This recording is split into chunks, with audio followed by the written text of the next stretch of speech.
Good morning, friends. So I wanted to share a little video with you today, and I'm experimenting with some lighting and stuff here in these rooms, so hopefully the video is going to come out okay, but we'll see. We'll try it out and see what happens. I taught a class this weekend, and I just thought about putting a little video together for you guys about some mistakes and some poor mentality of some of the new gun owners. One of the things that I recommend if you are a new gun owner is that you first and upmost, even before you go out and take classes or join a club, is that you educate yourself a little bit by reading some fundamentals on gun shooting, such as the universal firearms safety rules, which I've put up here on the computer. And I just think that before you go out with your gun to a club or anywhere else, you should definitely be a little knowledgeable of some of the principles of handling a firearm. And it's one of the reasons why many states require you to have at least something such as the NRA basic pistol course, which I used to teach in Connecticut. So, of course, the universal firearms safety rules. Always know the condition of your gun and always treat all guns as if they were loaded. That's one of the fundamental things, especially if you're doing something like dry fire or just checking your gun out. You know, you bought a brand new gun, you're new to guns, you bought a brand new gun. Even if you're not new to guns and you just bought a brand new gun, make sure your gun is unloaded. Check, recheck, do whatever you have to do. Make sure ammo is away from your gun, preferably in a safe somewhere. Especially if you're really not familiar with guns, you really need to be careful with this. So always know the condition of your gun, and always treat your guns as if they were loaded. Meaning you're going to make sure that you keep that gun pointed in a safe direction at all times, which is another rule. You're aiming that gun in a way that is not pointing at anyone or anything you wouldn't want to shoot, right? So the next is to keep your finger off the trigger until the sights are aligned and the decision to shoot has been made. So you can see them here on the screen. I kind of put it up so you guys can read it, and I've elaborated a little bit on the universal firearm safety rules. But keep your finger off the trigger until the sights are aligned and the decision to shoot has been made. That's another thing that I always try to instill in my students. And as I was mentioning before, never point a gun at anything you don't intend to destroy. So if that gun is out of your holster and is pointing at something, you better be intending to destroy whatever it is that you're pointing the gun at, be it a target. If you're hunting, could be a deer, for example, or if you're in a situation where you're trying to protect yourself and that gun is pointed at somebody, make sure that if you're pointing that gun at somebody, you're really intent on protecting yourself, which brings out another whole thing about brandishing, and we'll talk about that in a moment. So never point a gun at anything you don't intend to destroy, okay? And then know your target, what's behind it. Target shooting, for example, you got to make sure that any bullet that goes through that target is going to be stopped safely behind that target. It's not going to keep on traveling down the road, or because obviously a paper target is definitely not going to stop a bullet. And I've seen bullets go through things you'd never imagined that the bullet would go through. So that's something to be careful with. And as you see there, I put in beware because bullets can go through walls. That's another thing. You hear all the time about people playing with their guns in the house. Guns are loaded and the gun fires by mistake. Man, and you don't know where that bullet's going to go, right? So if it went through the floor, did it hit your neighbor downstairs? Did it hit your family or your wife that's downstairs doing the laundry in the laundry room? Did it go through the walls and hit your neighbor next door? So another reason to really make sure that your gun is unloaded, your firearm is unloaded, and if it is loaded for some reason that you're keeping that finger off the trigger and making sure that you're aiming that gun in a safe direction. Be aware of your surroundings. Be aware of who else is in the house and where they are in the house also. All of that is very important. So these are very basic things that you see a lot of new shooters and a lot of new gun owners really neglecting this because they're lacking common sense, or they're not using common sense. They're very new with a firearm, and it's very, very easy to allow for mistakes like this to happen. The other thing that I really recommend is that you learn the operation of your gun. Connect with somebody, a gun club, a gun instructor, a firearms club, firearms instructor, somebody that can really show you how to safely operate your firearm. The next thing is training. Make sure you get training. This is absolutely necessary. You're not just playing with a hammer or a screwdriver. And even some people need help with learning how to use a hammer or a screwdriver. But definitely get some training. Get out there and really learn how to properly operate your firearm, and how to learn at least the basic training. Learn how to develop muscle memory by doing dry firing. If you get a good instructor should give you some homework. You go to the range, you do some shooting, and they should teach you how to go home and practice with an unloaded firearm by doing dry firing. Dry firing is a spectacular tool to develop your skills and muscle memory at home. So that's a must. The next thing is carrying and storage. Carrying and storage is fundamental also, depending on what state you live in. I used to live in the state of Connecticut, where it was mandated that your firearm had to be stored in a proper state of Connecticut approved storage, safe, gun safe. Same thing in the car. And then how you carry your gun is also important. Make sure that you have a proper holster. Make sure you are carrying your gun in a holster, not just in your pocket. I have seen that, and that just creeps me out. Why you would carry a loaded gun outside of a holster just thrown in your pocket is besides me, but I have seen that, and people do that sometimes. Little small pocket guns, and accidental discharges do happen, and people get hurt because of that. So your holster is another layer of security, of safety while carrying a gun. So definitely, if you have the money to buy a gun, make sure you have the money to buy the proper holster for that gun, and that you always carry your gun in a holster. Okay. And general wisdom, just go to connect with gun clubs, connect with people who have been shooting for a while, and just get that general wisdom from these people.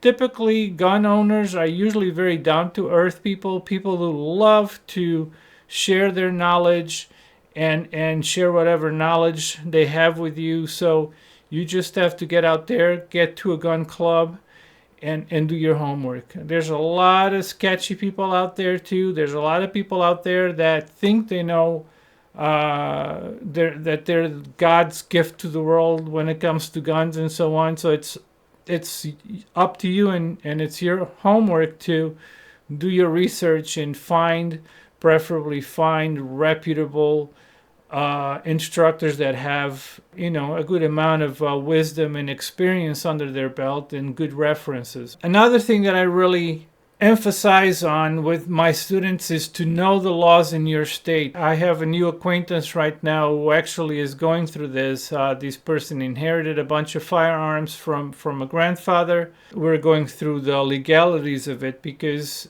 grandpa went to World War II, and they bring back stuff that, and bought stuff back then that was completely illegal. And today, in the state that he's living in, hint, hint, Connecticut, he inherited things that are absolutely against the law in the state of Connecticut. Now, if he was living in a state like Indiana or Tennessee, he'd be all right.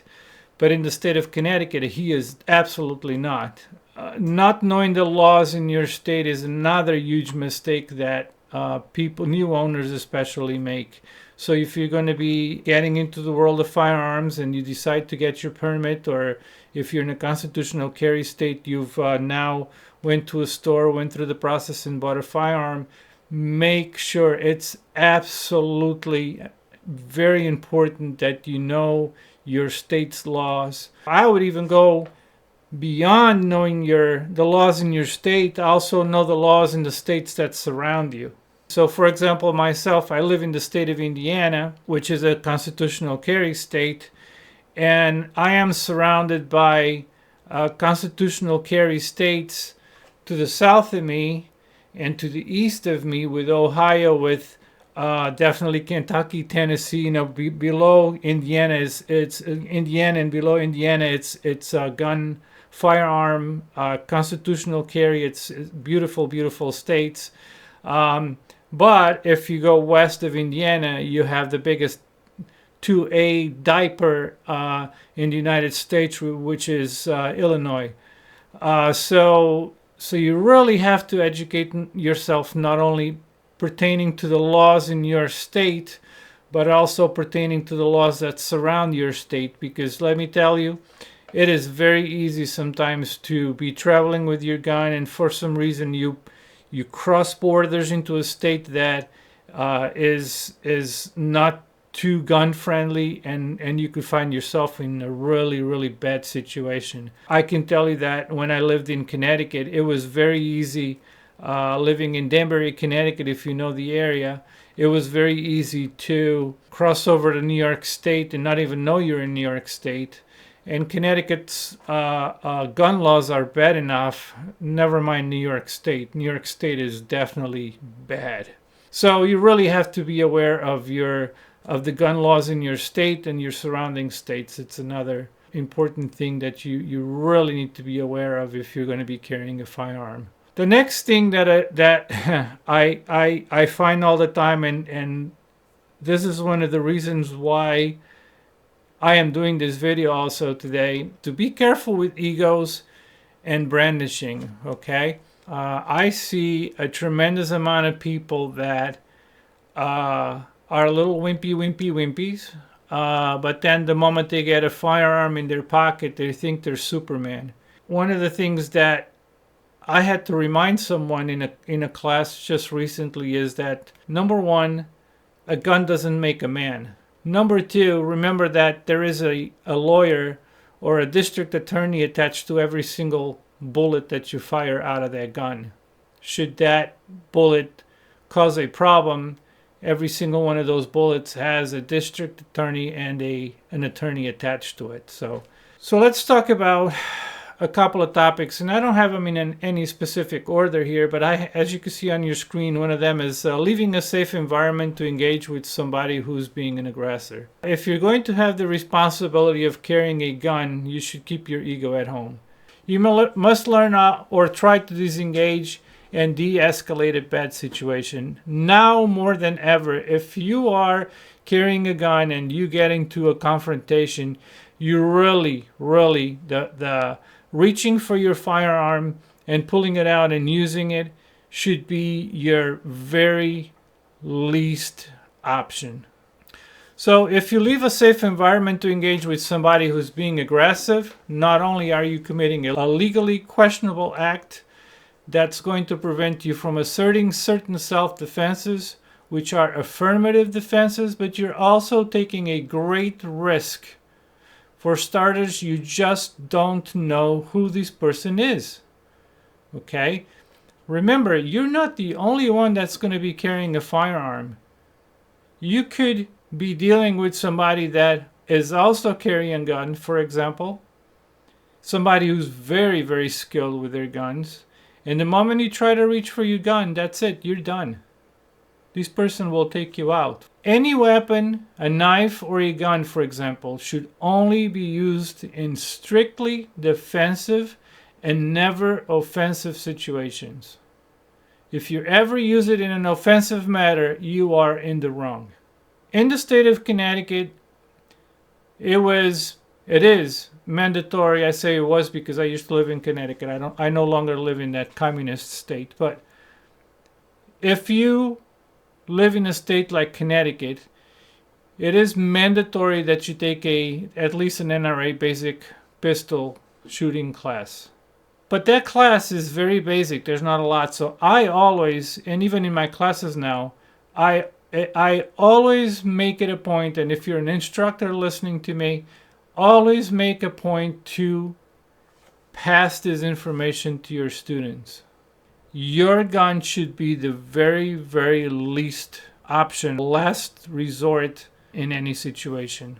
De-escalating is important. You should be able to show, if you end up shooting somebody or pulling the gun on somebody, you don't even have to shoot somebody to end up in court, but we'll talk about that in a moment. The moment you pull a gun out, even if you don't shoot your gun, and if you do end up in court, you have, I don't care what state you live in, you could live in the most gun-friendly state, but you're still going to have to show and prove to a district attorney, a juror, a judge, that you tried to de-escalate a bad situation. So with that comes brandishing. Brandishing is simply a matter of showing somebody your weapon. That's what brandishing is. If you pull your gun out or put your hands on your gun, you are basically, and the person sees it, you're basically brandishing. So you're showing somebody your gun, okay? So you can see up on the screen, I put it there so you guys can, take notes if you want. But when you show your weapon to somebody who's unarmed, especially, in most jurisdictions, you are committing what's called an assault and battery. Battery is the actual harming of somebody, but in an assault case, it's just the fear of the touching. So just the fear you instilled on that person by showing your gun and having your hand on your gun or even your gun out, even if you're not pointing at them, you're causing a fear in this person, and so you're now what would be the word here? Legally bound or legally put yourself in a legal situation. So in the legal world, if you brandish your weapon and show your weapon to somebody to try to get them to back down or get away from you or whatever, and they're not armed, you're subjecting yourself to a charge of brandishing, which is an assault because you're threatening them with the presence of your gun and you don't have the actual battery. You haven't shot them, but you have the assault, and so that results in the most common request for services in criminal charge filed against people. We dealt with this in law enforcement quite often. So most prosecutors have a belief that if you display your weapon, then you better have had a reason to use your weapon. So in other words, that weapon doesn't come out until you have a legal, justified, viable use of deadly force. And that's the way prosecutors are going to treat this. Now, if you live in a state like Connecticut, or if you live in a state like New York or California, well, you're dealing with prosecutors that really want to make an example out of you because you're a gun owner. So you really, really need to have legal justification, or you need to really be able to justify the reason why you threaten this person with a gun. Okay, so that's very important. So you really have to educate yourself on these things. with this topic, and going back a little bit to the brandishing and the talk that I just had about, being very under control of yourself and leaving your ego at home, carrying a firearm should make you less aggressive versus more aggressive. This is very important. Carrying a firearm should make you less aggressive versus more aggressive. It is a massive responsibility. And this is the problem with some of the younger, new gun owners, that all of a sudden, because they have a gun in their pocket, think that they're Superman, and they almost go out looking for trouble, looking for a reason to bring that gun out. This is something I experienced somebody recently, not with me, just something that I observed. The person, instead of de-escalating the situation, just pushed it more and had that Superman mentality. And the two things that I noticed was, obviously, they were overdosed on ego, and they were also open carrying their guns. So that's another topic that I need to talk about. So again, just to reinforce this whole thing, carrying a firearm should make you less aggressive versus more aggressive, because it is a big responsibility, and you are the faces of the Second Amendment, so you really need to consider that. I think the biggest thing here is to avoid conflict whenever possible, and try not to put yourself in a bad situation. Why escalate things? Why go out looking for trouble just because you're carrying a gun and you want to show off your gun, you want to show off your power, your Superman power? De-escalation, not escalation, is key. It is very important. Okay, we all come across the typical asshole, the guy who has anger issues, the person that has driving anger issues, and they try to come at you and stuff like that. Try to de-escalate. I'd rather not have to deal with a district attorney or a judge if I can. Okay, I might look like the weaker guy. That's okay. That's all right. I don't need the attention or the problems. De-escalation is very, very important, and leave your egos at home. The other thing is that I've noticed in a couple recent cases. Usually these cases are happening mostly in states like California. It has to do with aggressive imagery. Okay. So what am I talking about? I am talking about. Hey, we all do it. Our clothing, the sayings on our shirts, how we carry ourselves. Do we portray an aggressive look? And I know some people could say, hey, I don't give a shit. I don't care. I'm going to look the way I look. But we are seeing honest, great Second Amendment people losing court battles already because one of these liberal DAs is able to prove that, hey, this person is aggressive. They were dressing in a certain way, or they had a sign on the front door of their home, shoot to kill, or one of those. We don't waste bullets. We you know what I'm talking about. So these signs that, hey, although they're funny, and man, I got a couple myself, but I know of a case, or heard of a case recently, where it was very hard for the person to prove that they were defending themselves from an intruder, because they had signs like that show some sort of aggressiveness. And I don't have all the details of the court case, but basically they tried to use all of that against the homeowner who tried to defend himself from a perpetrator or from somebody who was trying to break into the house. Feel free to wear your Second Amendment shirts. Feel free to wear any shirt that demonstrates that you're a fan of shooting or the outdoors, and that's fine. Just be aware of the message it's sending to somebody who may not be into those same things, and be aware that those things are now unfortunately also being used against Second Amendment fans. So the next topic, and this goes back to this thing that I experienced recently, and I've seen this around. I've seen that I have seen a lot more open carry in states like I'm not going to name states, but I've seen a lot more open carry in states that are constitutionally carry. And so I don't know. I'm not a big fan of open carry. To me, open carry is like Indian poker. Everyone knows what you are holding. The reason why you carry concealed is basically, you have a beneficial tactical advantage. The element of surprise. You lose all of that when you're open carrying a gun. 95% of sustaining life is being able to unleash the element of surprise in a life-threatening situation. So open carry eliminates that advantage.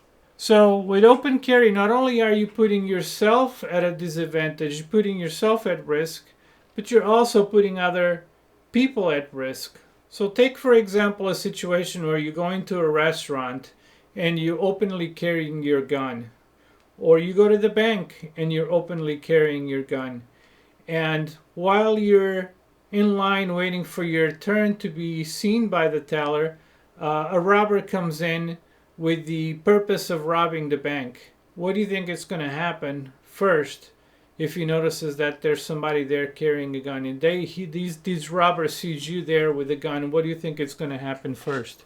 If they really are intent on robbing the bank, you are going to be the first target. Not only are you going to be the first target, but if these guys shoot you with a shotgun, for example, or takes a few shots at you, what happens to anybody that's standing next to you or behind you? They're potentially going to be victims also. So not only are you putting yourself at risk with open carry, but also anyone in your area. In my opinion, and I know some people are going to say, oh, but it's my constitutional, my constitutional right and all of that. It's not about that. It's about having the upper hand. It's about coming out alive and being able to avoid a bad situation or the element of surprise. You completely lose the element of surprise if you are open carrying. Alright guys, I hope this little video helps you with some ideas, and if you're a new shooter, just get out there, get practicing, educate yourself, and be safe. Thanks for watching guys. Have a great day. We'll talk to you soon.